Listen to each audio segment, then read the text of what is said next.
14 tentang ASN, kemudian ada peraturan pemerintah Republik Indonesia nomor 49 tahun 2018, kemudian Perpres nomor 38 tahun 2020, Permenpan RB nomor 14 tahun 2019, dan yang terakhir ada peraturan WAN nomor 15 tahun 2020 tentang pengembangan kompetensi pegawai pemerintah perjanjian kerja. Maksud dan tujuan pelaksanaan orientasi P3K yang pertama itu mengenalkan tugas dan fungsi ASN, kemudian mengenalkan nilai dan etika pada instansi pemerintah. Tujuan dari pelaksanaannya yaitu mampu memahami tugas dan fungsi ASN, dan yang kedua mengimplementasikan hasil dari orientasi. Manfaat dari orientasi menciptakan ASN P3K yang profesional, bebas dari intervensi politik, praktik korupsi, kolusi, dan nepotisme. Memfasilitasi ASN P3K dalam menentukan sikap yang berupa arah dan pandangan serta cara berpikir, kemudian memberikan informasi, mendorong kepercayaan diri, meningkatkan produktivitas, membentuk komunikasi, dan membentuk ASN P3K yang berkarakter. Waktu dan tempat pelaksanaan orientasi. Nah, kegiatan orientasi bagi ASN P3K di lingkungan pemerintah Kabupaten Pekalongan dilaksanakan mulai tanggal 14 November sampai dengan 28 November 2022. Kemudian kegiatan orientasi yang dilaksanakan secara virtual melalui Zoom meeting sudah saya lakukan, yaitu pada tanggal 14 sampai 16 November 2022. Kemudian dilanjut dengan kegiatan orientasi lapangan di masing-masing unit kerja. Untuk saya lakukan di SD Negeri Bangkalan Kidul mulai pada tanggal 17 sampai 28 November 2022. Dan pada hari ini pada tanggal 23 November 2022 saya melakukan seminar hasil orientasi yang telah saya lakukan. Kemudian besok pada hari Senin tanggal 28 November 2022 akan diadakan upacara penutupan kegiatan orientasi P3K.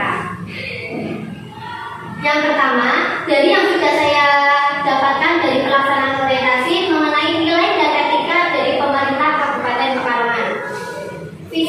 Visi dari pemerintah Kabupaten Pekalongan yaitu terwujudnya masyarakat Kabupaten Pekalongan yang sejahtera, adil merata atau biasa tapi dengan setara dan berbudaya gotong royong. Kemudian untuk visinya, yang pertama membangun masyarakat Kabupaten Pekalongan yang nasionalis, religius, menciptakan pemerintahan yang bersih, berwibawa dan inovatif, menyediakan infrastruktur publik yang merata, meningkatkan pelayanan kesehatan dasar yang berkualitas dan terjangkau, menyediakan pendidikan dan meningkatkan mutu layanan serta mutu pendidikan yang memiliki daya saing, kemudian mengembangkan potensi kepemudaan, seni, budaya, dan olahraga. Kabupaten Pekalongan juga memiliki program unggulan. Yang pertama, penanganan anak tidak sekolah diatasi dengan pemberian layanan pendidikan gratis, kemudian peningkatan layanan kesehatan bagi seluruh masyarakat, dan peningkatan jaringan jalan untuk memberikan akses seluas-luasnya bagi aktivitas masyarakat dan dunia usaha. Nah, ini struktur organisasi tata kerja Kabupaten Pekalongan yang dipimpin oleh Bupati, kemudian Wakil Bupati dan staf-staf ahlinya. Kemudian saya juga mendapat materi tentang nilai dan etika di Dinas Pendidikan, Kebudayaan dan Kabupaten Pekalongan. Pertama, sesuai peraturan Bupati Pekalongan nomor 7 tahun 2022 tentang organisasi dan tata kerja Dinas Pendidikan dan Kebudayaan Kabupaten Pekalongan memiliki kedudukan dan tugas. Nah, kedudukan dari Dinas Pendidikan Kebudayaan sendiri yaitu merupakan unsur pelaksana urusan pemerintahan bidang pendidikan dan bidang kebudayaan menjadi kewenangan daerah. Tugasnya mempunyai tugas membantu Bupati melaksanakan urusan pemerintahan bidang pendidikan dan bidang kebudayaan yang menjadi kewenangan daerah dan tugas membantu yang ditugaskan kepada daerah. Ini fungsinya. Nah, ini struktur organisasi tata kerja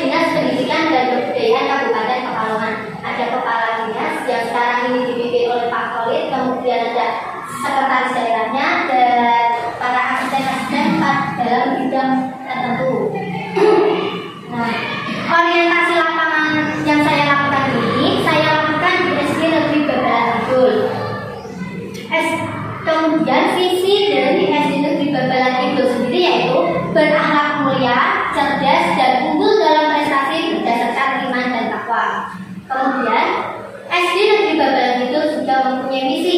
Yang pertama, menyiapkan generasi yang berakhlak mulia, cerdas, dan berprestasi, menyelenggarakan pembelajaran aktif, inovatif, kreatif, efektif, dan menyenangkan, meningkatkan ketersediaan sarana dan prasarana pembelajaran yang memadai, menanamkan nilai-nilai luhur untuk membantu pribadi yang berkarakter, dan mengikutsertakan peserta didik dalam kegiatan kompetensi akademik maupun non-akademik.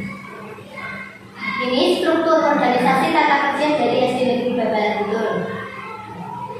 Nah, sekarang mengenai manajemen tupoksi P3K di UPD. Kewajiban P3K yang pertama, setia dan taat pada Pancasila, Undang-Undang Dasar Negara Republik Indonesia tahun 1945, kemudian melaksanakan tugas sesuai kebijakan, menjunjung integritas dan menunjukkan keteladanan, dapat menyimpan rahasia instansi dan melaksanakan tugas dan tanggung jawab sesuai kebijakan instansi. Hak P3K yaitu mendapatkan penggajian dan tunjangan, kemudian memperoleh hak cuti, pengembangan kompetensi, penghargaan atas prestasi, dan memiliki hak atas perlindungan. Tugas ASN P3K melaksanakan tugas, memenuhi target kinerja berdasarkan sesuai jam kerjanya. Etikanya mematuhi aturan dan etika organisasi, jujur, memegang teguh komitmen dan prinsip-prinsip yang diyakini benar, tanggung jawab, konsisten antara ucapan dan tindakan, kerja keras, dan anti korupsi.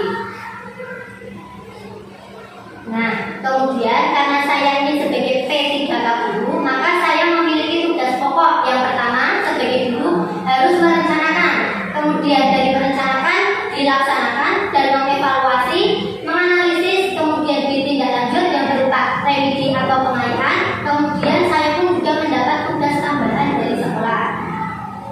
Untuk kompetensi guru, yang pertama itu guru paling tidak memiliki 4 kompetensi dasar. Yang pertama, kompetensi pedagogik, kepribadian, sosial, dan profesional.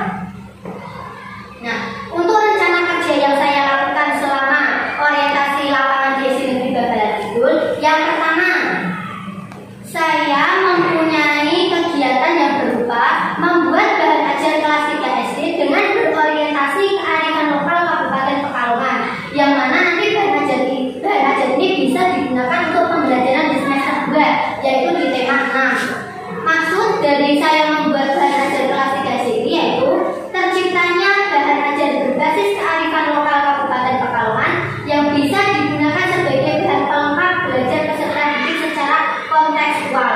Kemudian peserta didik bisa mengetahui kearifan lokal yang terdapat di Kabupaten Pekalongan ini. Nah, kontribusi yang saya buat dari bahan ajar itu sesuai dengan misi Kabupaten Pekalongan, yaitu menyediakan pendidikan dan meningkatkan pelayanan serta mutu pendidikan yang memiliki daya saing.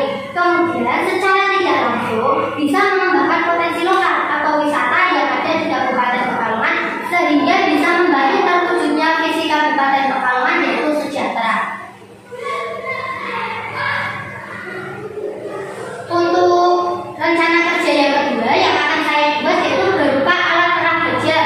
Nah, alat perang gajah ini sudah saya gunakan untuk pembelajaran di tema 3, yaitu mengenai anak-anak itu belajar membaca jam. Jadi saya gunakan alat perang gajah yang sudah saya buat. Peserta didik saya minta untuk membuat agar dalam mempelajari